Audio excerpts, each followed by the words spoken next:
عبد الرحمن کہتے ہیں میں گھوڑے پہ سوار ابو جہل کی طرف اشارہ کیا، میں نے ان بچوں سے کہا کہ وہ انسان ابو جہل ہے، وہ شخص ابو جہل ہے۔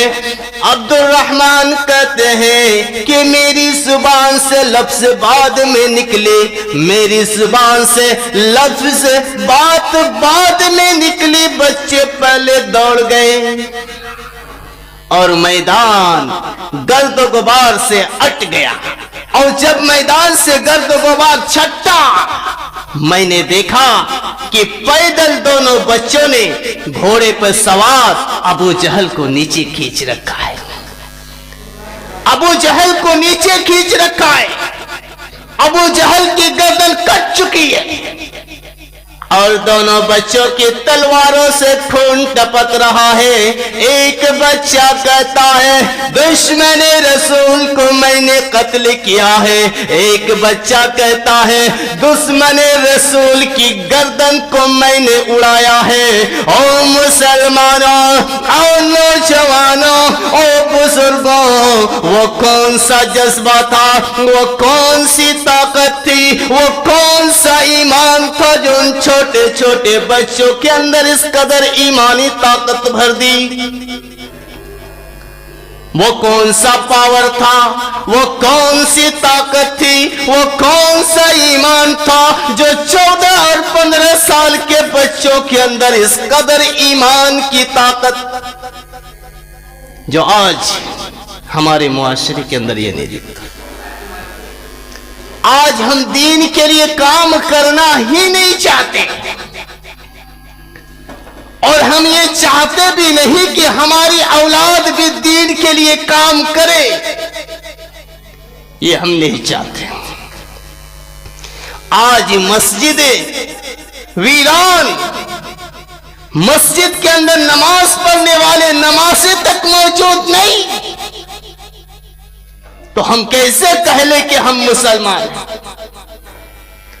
کیسے وہ سرٹیفکیٹ لائیں کہ ہم مسلمان ہیں؟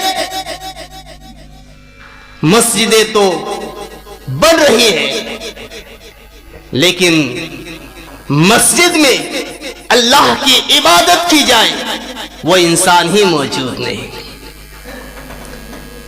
افسوس ہوتا ہے جب ایسے مسلمانوں کو دیکھتا ہوں، افسوس ہوتا ہے کہ وہ 14 اور 15 سال کے بچے دین کے لیے ابو جہل کو قتل کر دیتے ہیں، اس دین کے خاطر ان کی گردن کو اڑا دیتے ہیں۔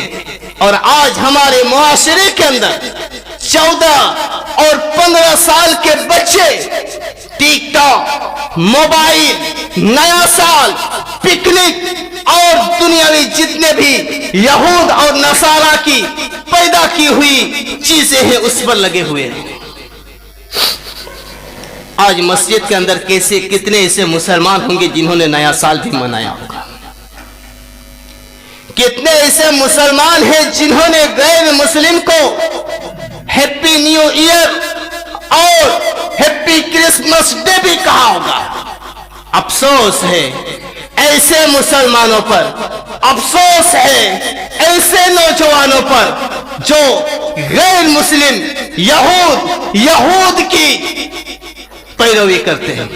امام کائنات محمد رسول اللہ صلی اللہ علیہ وسلم کا فرمان سنو مسلمانوں، اللہ کے نبی نے کہا کہ جو شخص جس قوم کی مشابہت کرتا ہے، اگر کوئی مسلمان کسی یہود یعنی ہیپی نیو ایئر اور ہیپی کرسمس ڈے اگر یہ سب چیز مناتا ہے یا کسی کو بداہی دیتا ہے تو وہ اسی میں ہو جاتا ہے، وہ اسی میں ہو جاتا ہے۔ اور قیامت کے دن جب اللہ رب العالمین اٹھائے گا تو اسے یہود کی طرف سے اٹھائے گا، یہودی کی طرف سے اٹھایا جائے گا، مسلمانوں کی صف میں اٹھایا نہیں جائے گا، یہودی کی صف میں اٹھایا جائے گا۔ اللہ کے نبی صلی اللہ علیہ وسلم کا فرمان ہے جو جس کی مشابہت کرتا ہے وہ اسی کے ساتھ ہو جائے گا۔ اب حدیث پر غور کرے اور فکر کرے کہ کتنوں کو آپ نے ہیپی نیو ایئر کہا ہے اور کتنوں کو آپ نے ہیپی کرسمس ڈے کہا ہے۔ تو یاد رکھیے، اگر اللہ رب العالمین معاف کرنے والا ہے، اللہ رب العالمین سے معافی مانگے اور غیر مسلم کو بڑھاوا نہ دے، غیر مسلم کے دین کو نہ چلائے، اس پر بڑھاوا نہ دے، ہو سکے تو آپ دین کی تبلیغ کریں۔ اللہ کے نبی صلی اللہ علیہ وسلم نے 13 برس تک کن کو سمجھایا تھا؟ مسلمانوں کو نہیں۔ وہ مسلمان اس وقت نہیں ہوئے تھے، دیوی دیوتا کی پوجا کرتے تھے، بت کی پوجا کرتے تھے۔ اللہ کے نبی صلی اللہ علیہ وسلم نے انہیں کہا یہ غلط ہے، یہ خدا جو آپ جس کی پوجا اور جس کی عبادت کر رہے ہو یہ غلط ہے، یہ کسی کو نفع نقصان نہیں دے سکتا، عبادت کرنی ہے تو صرف ایک اللہ کی عبادت کرو۔ اور آج ہمیں انہیں بڑھاوا دے رہے ہیں، افسوس ہے۔ اور حدیث کے اندر آتا ہے امام کائنات محمد رسول اللہ صلی اللہ علیہ وسلم کو جب پتا چلا کہ ابو جہل کی گردن 2 چھوٹے چھوٹے بچوں نے کاٹ دیے ہیں، قلم کر دیے ہیں، اللہ کے نبی صلی اللہ علیہ وسلم نے کہا افراح تیرے نصیبی کا کیا کہنا، افراح تیری قسمت کا کیا کہنا کہ تیرے بیٹے اس جنگ میں شریک ہوئے، تیری اولاد اس جنگ میں شریک ہوئی جس جنگ کے شریک ہونے والے تمام کی تمام کو اللہ نے جنت کی بشارت عطا فرما دیے۔ اور ایک روایت کے اندر آتا ہے، حدیث کی کتابوں میں آیا ہے کہ ابو جہل کی گردن جب کٹ رہی تھی تو وہ افسوس کے ساتھ کہا تھا ہائے ہائے ہائے افسوس کہ میں ان لوگوں کے ہاتھوں مارا جا رہا ہوں جنہیں لڑنے کا طریقہ بھی نہیں آتا، میں ان لوگوں کے ہاتھوں مارا جا رہا ہوں، ان چھوٹے چھوٹے بچوں کے ہاتھوں مارا جا رہا ہوں۔ افسوس کیا تھا۔ کون سا جذبہ تھا؟ وہ کون سی طاقت تھی؟ وہ ایمان کی طاقت تھی، انہیں اللہ رب العالمین سے محبت تھی اور اللہ کے نبی صلی اللہ علیہ وسلم سے محبت تھی۔ اور آج ہمارے معاشرے کے اندر ہم کیا دیکھ رہے ہیں؟ وہ کمزور تھے لیکن امام کائنات محمد رسول اللہ صلی اللہ علیہ وسلم نے ان کے معاشرے کو گناہوں سے پاک کیا، انہیں جرائم سے روکا، ان کے دلوں کو صاف کیا، ان کے روحوں کو پاک کیا، ان کے خیالات کو درست کیا، ان کے نگاہوں پر پردے بٹھائے، ان کے خیالات کو درست کیا، انہیں دنیاوی لذتوں سے ہٹا کر، دنیاوی مزوں سے ہٹا کر انہیں اخروی لذتوں کا مزہ عطا کیا، ان کے نگاہوں پر پہرے بٹھائے، انہیں غلط کاموں سے روکا، اور وہ اتنا طاقتور بن گئے، اتنا طاقتور بن گئے کہ پھر یہ کبھی سوال پیدا نہیں ہوا کہ جن کے ساتھ مقابلہ ہو رہا ہے وہ بڑے لوگ ہیں یا ان کی تعداد زیادہ ہے یا ان کی طاقت زیادہ ہے، یہ سوال پیدا نہیں ہوا۔ کیوں؟ کیونکہ وہ گناہ سے پاک ہو چکے تھے۔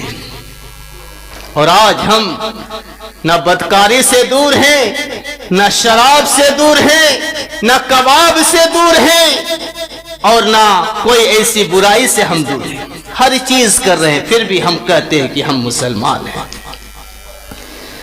جبکہ اللہ رب العالمین نے قرآن کے اندر کہا کہ شراب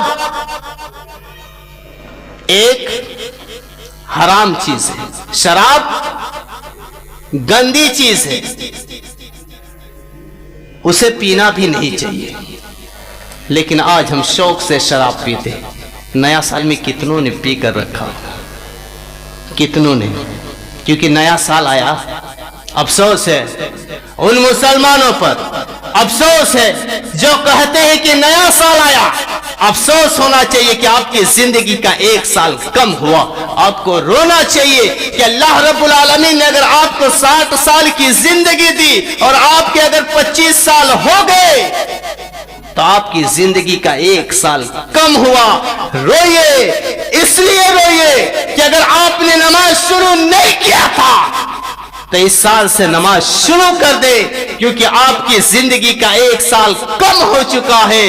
اگر آپ غلط کام کرتے تھے، اگر آپ شراب پیتے تھے، اگر آپ جوا کھیلتے تھے، یا اگر آپ بدکاری اور زناکاری میں تھے تو ان سے آپ کو بچنا چاہیے کہ اللہ اے پروردگار پچھلے سال میں نے بہت زیادہ برائی کیا، اے پروردگار تو ہمیں معاف کر، تو معاف کرنے والا ہے. اور اللہ کی طرف آؤ.